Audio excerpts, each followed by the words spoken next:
আপনার ফুটবল খেলা দেখে প্রথমবারের মতো আমি সেদিনে আপনার প্রেমে পড়ে গিয়েছিলাম।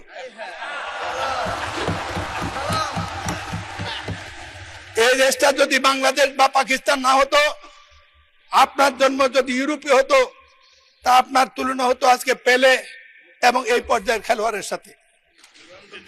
আপনাকে নিয়ে প্রথম রাজনৈতিক নেতাদের কাছে যাওয়ার পরে আমাকে সেদিন অভিনন্দন জানিয়েছিল, এই রত্ন তুমি কোথায় পেলে?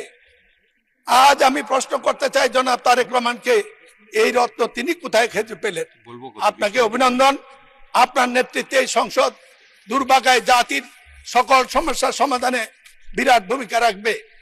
আরো বলতে পারতাম, কিন্তু আমি জানি এক সময় আপনি কঠোর মানুষ, আমার মাইকটা বন্ধ করে দেবেন, সময় আর নষ্ট করতে চাই না। আমাদের নেতা তারেক রহমান বলেছিল কঠিন নির্বাচন, সেদিন অনেকে বুঝে নাই, আমি বুঝেছিলাম। পরে আমরা নির্বাচন করতে গিয়ে বুঝেছি কি কঠিন নির্বাচন পাশ করেছি।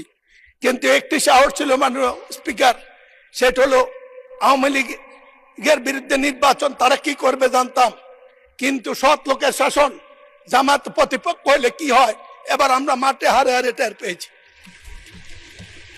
টাকা তারা ব্যবহার করে না, নির্বাচনে কোনো পক্ষপাতিত্ব করে না। ইনশাল্লাহ জাতির ভবিষ্যৎ উজ্জ্বল। আপনি বললে আমি বসে যাবো। কনক্লুড করে দেন। আমার বক্তৃতা এখনো শুরু করে নেই, আমার বক্তৃতা এতক্ষণ শুরু করিনি। আমি আর কোনোদিন বলবো না, আমার সবটা সময় আজকে দেন। এখন নামাজের সময় হয়ে গেছে, আজান পড়েছে। আমি আমার সংসদ নেতার দৃষ্টি চাচ্ছি, আমি জানতাম না আজান আজকে বক্তৃতা দেওয়ার জন্য আমি প্রস্তুত ছিলাম না। আমাকে বলেছে আজকে দিতে হবে, আমি না পড়েই দাঁড়িয়েছি কয়টা কথা বিবেকের তাগুদে বলার জন্য। ভালো বলেছেন, বাট আর 30 সেকেন্ডে শেষ করেন, নামাজের টাইম চলে যাচ্ছে, আজান পড়েছেন।